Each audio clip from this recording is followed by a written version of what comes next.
I wish our listeners could hang out with us in the room as we get these episodes ready, because you think it would be very simple to just click record and then click play on an audio track that releases some amazing bumper music. And it is. But we managed. Yes, you would. Yes, you would think that would be simple. You'd think that, wouldn't you, Chris? But somehow we managed to find our own challenges. Life's boring if it's easy and simple all the time. You have to challenge yourself. This is what I keep hearing. Challenge yourself. Find ways to grow as an individual. That's what I'm doing here on the Rec Poker podcast every week, just nailing those audio cues like a professional. My name's Jim Reed. I'm Bluffsterini in the home games, and I go by @RecPokerJim on Twitter, which is where I love to hang out. So come at me there and join in the fun.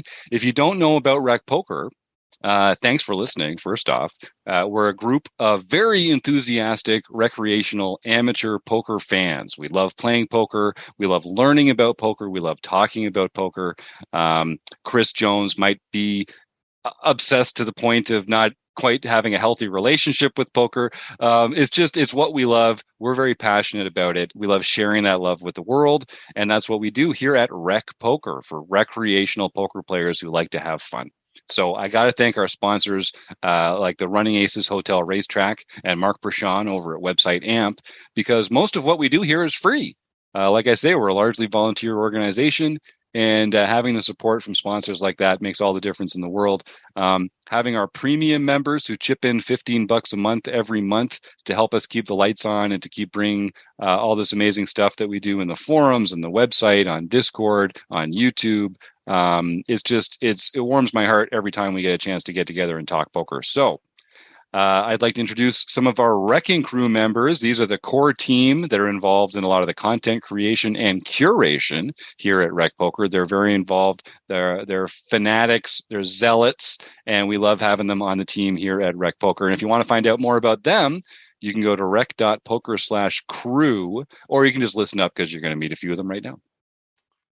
Well, I am the obsessive one, Chris Jones. You can find me 5B5 on Twitter or 5x5 on the Poker Stars home game. And I am John Zomsky. I am Poker Geek MN everywhere. I'm Rob Washam, and I'm Rabman50 just about everywhere. I'm Taylor Moss. You can find me on Twitter @Taylor_Moss, or in the Rec Poker home game as Gopherboy TJM. And I got to say, I'm really happy that we can all unmute ourselves here, because if you were in charge of this, Jim, man, this would have taken forever to get unmuted to do these intros. It's true. I'm doing my best, Taylor. Why are you always so mean to me? No, I'm just pointing out that I'm really happy at how this is set up so we can all contribute.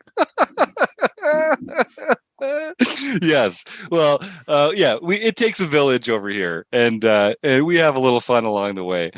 Taylor is one of those people that I really like to make fun of, because he can take it as well as he can give it, and it's so much fun. We got to spend a few nights staying at the wonderful Flamingo Hotel. We were both down there for the WSOP for a while, so we got to share a room, got to know each other, and we got to know each other's snores sound like. And, got to talk some strategy, and I had a great time with that as well. So that was a fun time, Taylor. Thanks for that. Every week we pull like I said, we're here on the forums edition of the Rec Poker podcast. Every week we take a hand from the forums that are, again, completely free. Come check us out at rec.poker. All it takes is an email address and a smile. And nothing makes me happier than when we get to welcome one of our premium members here on the show. You don't have to be a premium member to post in the forums. That's free. But you do have to be a premium member to come join us on the podcast. So we've got John Crowell, who's one of my favorite premium members. He's been very active in our strategy conversations over the last few months, probably longer than that. And I'm getting back from Vegas, and everything seems like it was just a week ago. But holy cow, it's already midway through July. And John, you've been participating in our strategy conversations for months and months by now. Isn't that true? How long have you been a member here at Rec Poker? I've been a premium member since November. Yeah. Well, it's great. I can tell you've hit your stride. I love hearing from you when we get together almost every night, talk about something to do with the poker world. We're lucky to have you, my friend. Oh, thank you. Well, thanks for joining us on the show tonight. We're looking at a hand This is near and dear to my heart, of course, because it's a cash game. So this, if you go to rec.poker/forums, you can look up this hand. It's called Folding Top Set on the Flop. And it's a very interesting spot in a live cash game. And you're playing 1-2 at an 8-handed table. So why don't you take us through the post a little bit, John, and just what made this an interesting position and why you posted in the forums here. Okay. So as you said, it's a 1-2 game, and the max buy-in is $300. But it's a little bit unusual here in that everybody in the hand that's involved has less than that $300 buy-in, and I'm actually the top stack with about $240. There you go. I'm in the cutoff with a pair of tens, and the under the gun opens for $7, which is his standard raise, and under the gun +1 calls. There's 2 folds to me, and I decide to raise that to $35. I get 2 more folds, and the button also calls the $35. Then under the gun calls the 35, and under the gun 1 also calls the 35. So now pre-flop there's $140 in the pot. And we're 4-handed, if I'm reading this correctly. There is, I think it's the big blind that came along, the under the gun raiser, under the gun +1, and then you with your pocket tens, right? Correct. Okay, Yep. Fantastic. And the flop comes down 8, 9, 10. Hello. Rainbow. Is it a rainbow? No, there's 2 clubs on the board. Nope. It is rainbow. Oh yeah, rainbow looks like it. That's It is okay. rainbow. And that's the first thing that comes into my mind is finally. Yeah. So, but surprising to me, the big blind opens for 25, and the under the gun, who has previously let it known that he's a pro, he decides to raise that to 65. Now, when you say that they've let it known that they're a pro, there's 2 kinds of people that do that. Yep. And only one of them are actually good at poker. So how did it become known that they were a pro? It was sort of a side conversation that he was having with somebody else about his winnings over the last month, and how often he is there playing, and sort of how he rates other players and that type of thing. So he definitely thinks of himself as a pro. Yes. Unusual for a pro to come to the table with like $90 at a. Well, he didn't come to the table with that. He came to the table with 300. Okay. Right. But he has had some misfortune. I wouldn't say he's played hands wrong. He's just gotten the worst part of the variance. It's a little bit unusual for him not to have topped off. Reloaded. Yeah. But for whatever reason, I should also mention that he and another player at the table are basically just killing time, waiting to go to a 5-10 table. Okay. And they've made that abundantly clear. Right. Okay. So. Yeah, because I'm always kind of the people who like tell you how cool they are or how tough they are. Like. Yeah, it wasn't in that manner or that sort of. He wasn't bragging about it. It just kind of was a side conversation that I picked up on. Yeah, Rob. Might be why he didn't top up. If he's just waiting to get into another game, he might just say, "Well, I'll just let this go, and I'll wait till get into that other game before I put any more money on the table." Yep, and in fact, the other game was just 1 short of getting going. So okay. And so he raises to 65, which is all in. And under the gun +1, who I will describe as a very aggressive player, but in a controlled manner. Mm-hmm. he's not spewing chips. He's applying pressure in what appear to be proper situations. He comes over the top and shoves for 180. So now it's back to me with top set. And at this point, the big blind player still has to close the action. Correct. The under the gun player has shoved, and the under the gun +1 player has overshoved. Correct. Okay, that's interesting, because they should have pretty tight ranges at the beginning of this hand. You know, like the under the gun player that's in the next to the small blind, that's the tightest position. And I know a lot of players under the gun +1 might not even have a 3-betting range against an under the gun open. So they're going to be calling there with a lot of their stronger hands as well. So, all right. So that's interesting. And then it's 8, 9, 10 is the flop.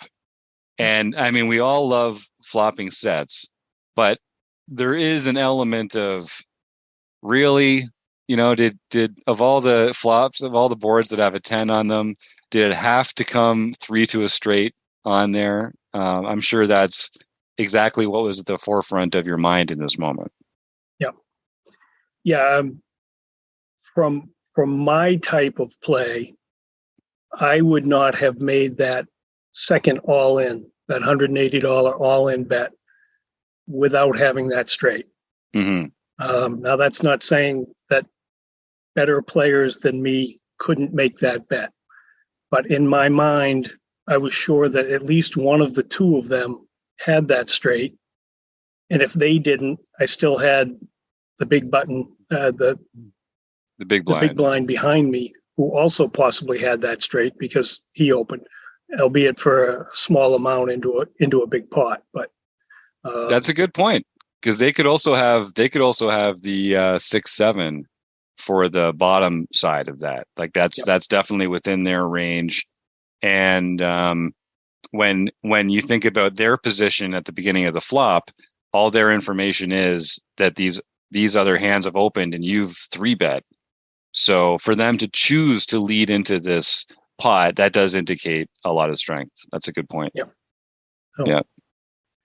So you put it in here, you put yourself in the tank, and I think that's exactly the right thing to do when you're in a spot like this. And you say, all I can think of in my mind is Rob saying, they've always got it, which is often true in the games that we're playing when you see this kind of an action. And you figure 2 all-ins, you know, plus the big blind coming along. It's hard to imagine that someone doesn't have the straight here. Right. So what really becomes the interesting part of the post here is afterwards, when I analyze this hand and posted it in the forum here, the question becomes, even if I knew one of them had that straight, should I have folded this hand? Yes. Yeah, I see what you mean. Yep. And well, from that point of view, you're about 30% to make a full house by the river, if my math is right. So right now you have 7 outs with 2 streets to come, plus you get another 3 outs, assuming there isn't you don't already have the full house on the turn. So that's going to give you about 30% to hit it by the river. Yep. I have a question. Based on this action, how many of those outs are real? How many times does somebody else have pocket 8s, pocket 9s, jack 9, jack 8? You know, some of those outs don't exist in this type of action. When you've got 4 people attacking this flop, that means some of those cards are already in their hands. Otherwise, they wouldn't be, unless they all have queen jack. Right. You know, they all have, you know, there's some of those outs are taken. And you need to take that into consideration when you're thinking about your odds. That's a great point. Yes and no, because I mean, there are cards in all parts of the deck, and you're really just saying how likely is of all of the distributions about where those cards could be that they are going to come up in the next 2 cards on either the flop or the river. So you really need to look at it. Is it so likely that they have those cards that does in fact diminish your percentage? Which Rob may have a point. It might be so pervasive that they have those cards that you are in fact weakening it. But if they do, have then those, then they don't awesome. have the straight. Right. Right. If they have 8s and 9s, like this is a dream spot. So I'd give up some outs for some of that. I mean, obviously the nightmare scenario is one of them has 9s and one of them has queen jack. Right. But I don't know. Yeah, and if you're listening along at home, so what Rob's saying, if the board pairs, we would still have an extremely strong hand. We'd either have quads or the biggest full house that's available here. It's just that there are fewer cards in the deck that will pair the board when we can make an educated guess that it's more likely that our opponents are holding those cards than others. Just like with like a flush draw or something, if you know your opponent is holding a one particular card of that suit, then that is less likely that you're going to hit your flush. Yeah, Chris, did you have something to jump in with her? Well, now that I've listened to you talk about this table dynamic and the pro that's leaving shortly and they're short stacked. You have a big blind that's donked out on a 3-bet pot. If I'm sitting there, I'm highly discounting the big blind lead as a straight. I don't think a lot of players are doing that. Because it's a 4-way pot that was 3-bet, it's very likely that somebody's going to bet at this pot and they're going to get a chance to raise it. So I don't think the big blind's very incentivized to lead out with like queen jack. And I think that your $65, I'm a pro, I got to go play 5-10 really doesn't care about their $65. I wouldn't be surprised if they did this with like ace 9, they're just like, hope I win. And then otherwise I'm just going to go play my bigger game. So I'm like highly discounting. The only player right now that I'm worried about is this under the gun 1. That's a very strong play that they've made. But I think that a lot of players, as Jim said, may not raise pre-flop when they're under the gun 1. So they could have hands like jacks or queens here that have either an open-ended straight draw or they're an overpair with that. They could have 8s or 9s, which were dominating. They could have a pair plus a straight draw like a jack 10. So there's a lot of stuff in their range that is besides the straight that we're happy to get this in with. We're like gleefully like can't get the money in fast enough.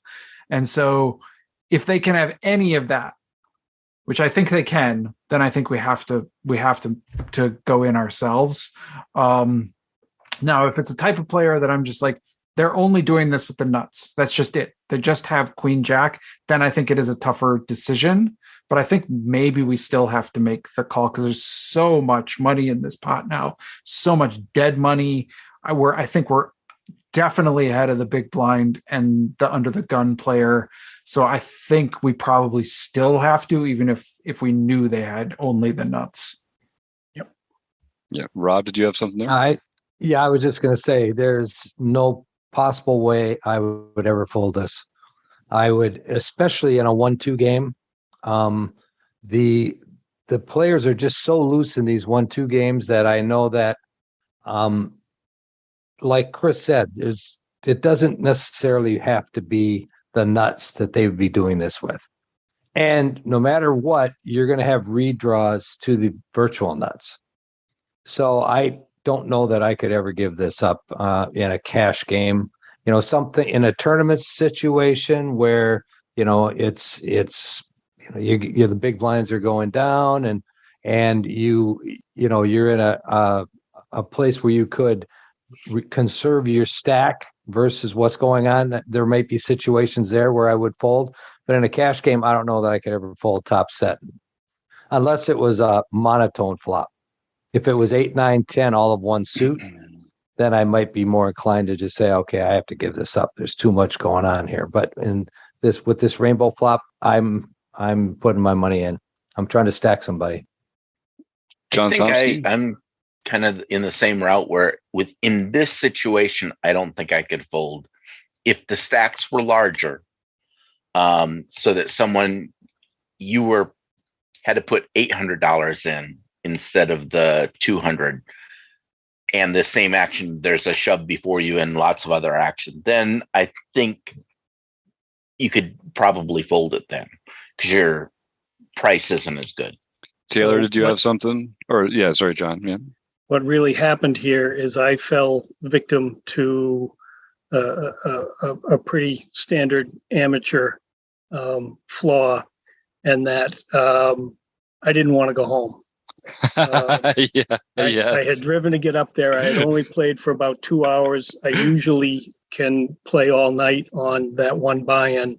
And I just finally said to myself, well, it's too early for me to go home. I don't have another buy-in in my pocket. It's too early for me to go home. And I thought about it for about 2 minutes. And I said, this is going to be a sick fold. Yeah. And I folded it. Yep. And so the big blind folded as well. And both of the other two players turned over gut shots. Well, no, one was open-ended with a backdoor flush draw, and the other was a gut shot with a backdoor flush draw. And they were, Queen 9 and Jack 8. So it was a pair plus the backdoor plus the open-ended for both of them. So he had about the best combo draw that you could have there. And after everything was over, the big blind turned over the fact that he had a queen. So he was also on a straight draw. I know we're not results oriented here. Eventually, the straight came in on the river. That doesn't correct my mistake of folding these tens here. John Somsky? Well, I was going to say, it really depends upon what your goals are to play poker. If your goal was to make sure that you enjoyed yourself that night, then you absolutely made the right move to be able to make sure that you stayed there. There's nothing wrong with that. If your goal was to play the best poker and give yourself the best equity advantage, then that probably wasn't the right move. That's why whenever I go to a poker room to play cash, I never go with just one buy-in. I always have 2, maybe 3. Partially so that playing scared money for most people is not a winning way to play. Some people need that because they tend to be too loose, and playing with their last dollar actually makes them play better. For me, it makes me play too timid. And if I don't have another buy-in in my pocket, I would have that same problem and not necessarily make the right move. Yeah. So I even might buy short rather than put it all on the table at once. And that's a point I want to reinforce here, because Rob also made an excellent point earlier about how maybe in a tournament situation, you'd be more inclined to fold here, but in a cash game, you wouldn't. One of the reasons is because you have that ability to reach into your pocket and pull out another buy-in at the cash game, and you don't have to go home. And so losing doesn't matter as much in a cash game. Losing your stack doesn't matter as much in a cash game as it does in a tournament. Like personally, I've got a 3-5 rule. So I bring 3 buy-ins. And if I am down 3 buy-ins, it's not my night, and so be it. And I leave if I'm up 5 buy-ins. And that's the land that I live in. I don't play enough that I'm comfortable playing with 5 times my buy-in on the table if someone else has a big stack. I might stick around if everyone else still has just 1 buy-in or something like that. But that's my own personal rule. Is I arrive with 3 and I leave with 5, and that's just kind of like how I keep it easy for myself. And then John just brought up an interesting point about the idea that he might, if he only had that one buy-in, he might buy in short. Yep. ARW made the same comment in a post that he made in the forum as well. I had never even considered that. Yeah, because there's something about having money that's not on the table, which allows you to pull the trigger in spots like this, where it doesn't have to be the end of your night, right? And I think that, yeah, I don't know if it was Chris talking about scared money or John talking about scared money just now, but what you're doing is it was John. You're turning down like a plus EV spot because you're prioritizing this other factor, which, you know, like Rob and John are saying, that's perfectly legitimate. So when it comes back to the strategy side of it, the only thing that I wanted to keep that I wanted to mention here was that under the gun +1, this is the player that I'm really interested in that has overshoved for the extra, 180 total. Mm-hmm. If it was a two-tone board, if there was a flush draw on there, then I think that they might shove with more. Like, I guess, what am I trying to say here? Under what circumstances do we think that player is just going to call with a straight? Like, I think when it's a rainbow board like this, they're actually more likely to call with a straight and not try and scare you and the big blind out because they're not as worried about other players improving to a hand better than a straight, especially if they've got the top end of it. Which makes me think that they might be doing this with hands that they don't want anyone else in the pot with. The kind of hands that you're describing, like the top pair with a redraw, where they, you know, maybe they've got that under the gun player beat, or like some of the over pairs that Chris was mentioning earlier. Because, yeah, I don't know if anyone else here in the group thinks similarly about that. Because I know what you're saying. If there was a flush draw on the board, there would be a lot more hands that he would be doing this with. Right. There'd be a lot more hands that, he'd be doing it with some big flush draws and things like that to try to realize his equity right now. So if he had the actual straight with no flush draw out there on the board, would he go all in at that point in time? Probably not, because he's probably going to try to get more people involved in the pot. Mm-hmm. I hadn't thought about that second part, but had I seen two diamonds or two clubs out there, then I might have been more inclined to call with the understanding that he was shoving on an ace-high flush draw, something of that nature. Yeah, there's more candidates for that shove there. Yeah, Taylor? Yeah, and then the other thing is when we think about this hand, like that's the person that we have to be worried about. Right. Like they're the person with the deepest stack in terms of, you know, what costs us the most if we are calling wrong or a call and they hit a draw or whatever it may be. The one that has the most chips, we need to be the most concerned about. And they did take that most aggressive action. So I think everyone kind of alluded to it. Like we're worried about that person. And the main reason is just like due to the stack size that they have. So being able to understand like what are they potentially shoving with and what does my hand look like compared against that is really important. So it's all good things to consider. But the stack size, I think, is a huge thing that we need to consider and be aware of here. When the flush draw comes in, makes it easier to call because people might be doing it with, or if there were two to the flush, might be doing it with a flush draw. But it would also make the person who had the queen jack more likely to bet bigger as well to protect their equity. Yep. Great point. One thing go ahead. I was just going to reiterate what was already said. And it does make this bet just seem a little bit fishy. Yeah, and I think one of the things I would add is like, so when we see a flush draw, like a two-tone board, right? And we kind of like have that instinctive, like, well, they can have a flush draw, and that's what some of their bluffs are. But I think we want to have that same sort of spidey sense for rainbow boards, right? And what that means is that what those kinds of actions are going to be like the open-ended, because there are no flush draws available. They're backdoors if they're anything. So people are going to take those sort of like remove those as their more aggressive actions, and they're going to put in those open-ended straight draws. So the things like Jack 8, Jack 9, Jack 10, jacks themselves, they make a lot of sense here as types of hands and holdings that people are going to take very aggressive actions with. So just the absence of a two-tone board doesn't mean that people won't find candidates to do that kind of thing with. And that's something I've come away with from this post. I was, it's we always talk about not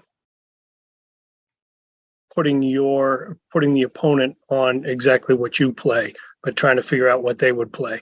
Again, in my mind, I was thinking I would never do this with anything but the straight, and therefore I'm assigning that to him, rather than the idea that yes, another player might very well be shoving with an open-ended, exactly what he had, combination, a pair, an open-ended straight, and backdoor flush draw. Yeah. Yeah, and it's interesting because there's so many interesting factors about this hand. Like, this player is going to go to showdown because the earlier position player has shoved. So this isn't a spot where they can just shove like a complete bluff, because there is no fold equity against this under the gun player. So it's going to be a pair plus draw. It's going to be two pair. It's going to be those other sets. And you're in really good shape against that range, against that part of your opponent's range. You're crushing that. So that would be another interesting side of it, because they can't, because they're going to showdown for 65 of those dollars. That does kind of handcuff them to some strength of the hand a little bit there. Rob, did you have something there as well? I was just going to say, when Rob says they always have it, that's on the river. I'm sorry. That's that's the river. I mean, that's yeah. Instructions unclear. Anytime before that, they could have anything. Yeah, that's true. Especially if they're leading into you on the river. If you've been keeping it up and then they're leading into you on the river, yeah, you're right, Rob. That's a good spot for them to have it. Yeah, Chris? One other thing, if you're sitting at this table and even if you've just folded your tens and you've seen a big blind lead out in a 3-bet pot against 4 opponents with some queen junk hand, that's a good player to take notice of. Yeah. You'd rather have a second buy-in in your pocket. Let me put it that way. You're going to want to stay at that table for a while. So that's good. And I guess the only other thing we haven't thought about, this isn't a tournament, so what you can do with your stack later doesn't really matter as much. But as much of a bummer as it would be to go home after 2 hours, it was also pretty sweet to, like triple up your stack in one hand, or you can't quite quadruple up because you cover the other players. But if you can kind of like examine the utility of that as well, the risk and rewards might be closer than you think, because it's nice, taking 3 players out of the table because you had top set. And now, as we know, the straight would have come in and you would have lost your stack in this one. But don't underestimate the life EV of tripling up at a cash table. That's a fun feeling too. Yeah, Rob? Something else that was mentioned in the post, which we haven't really talked about, is the conversation after the hand. I think we gave away some information to our opponents that we probably should not have. And John made a point of posting that it actually had a bearing on a subsequent hand where he had told them that he had folded this. So now all of a sudden he's got the knit image of somebody who could be scared away from a pot. So I think, when you talk at the poker table, we talk about the weather, we talk about the cars we drive, we talk about, family, friends, we talk about what we do for a living. We talk about all kinds of stuff. We just don't talk about our hands. Yep. And specifically some of that private information that, you have a choice in making public. It's funny. We talk on the show all the time about like the etiquette of sharing information and showing hands. And it's a friendly way to play the game and that sort of thing. And, the value of showing a bluff sometimes, right? Because that can impact the game in a good way for you sometimes.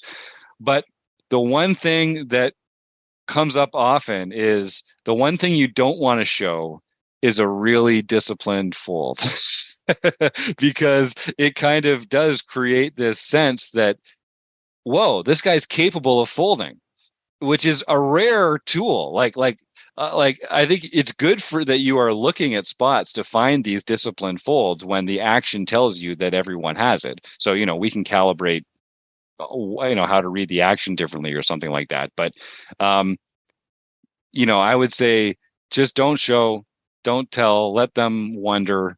And subconsciously or not, they are going to sort of bluff you more if they think that you're someone who can make very disciplined folds. And that's just not going to make your time at the table any more pleasant.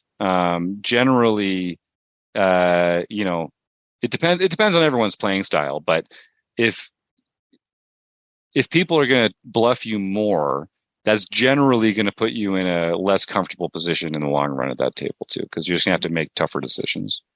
And as Rob referred to, it worked in the opposite. I assumed, therefore, that he would bluff me more, knowing that I was a nit. Right. And I called him off when, in fact, he wasn't bluffing. He got the flush on the river. All right. There you go. There you go. So I got double whacked. Well, it was the river, and they always have it. That's right. Touché. Well, we're not going to find a better takeoff point than that. Thank you, John, for all these wonderful contributions. So John Kroll has been posting in the forums, and I love that you're taking these spots where you could have played it better. And, people post in the forum sometimes, I think, just to get a pat on the back and for people to say like, oh, nothing you could have done there, or, way to get max value. But the real people who are trying to learn, the people who are going to get better at poker, are the people that are saying, I think I screwed this up. What are the ways that I could have done this better? And that's how you learn. And that's how we all get better. And you just, the legacy that you create by having all these other people come and learn from these forum posts in the future is just something that I'm very grateful for you for putting up there. So thank you again. You're welcome. And as you just said, I learn a lot more from these posts than I do from getting a pat on the back. So yeah, that's right. Well, we're in it to win it. No pain, no gain. Unless you are over at the Running Aces Hotel Racetrack and Casino, because it's just nothing but fun over there. And thank you also to website Mark and Rob, Chris, Taylor, John, and all these great posters, and you, the listeners. Thank you.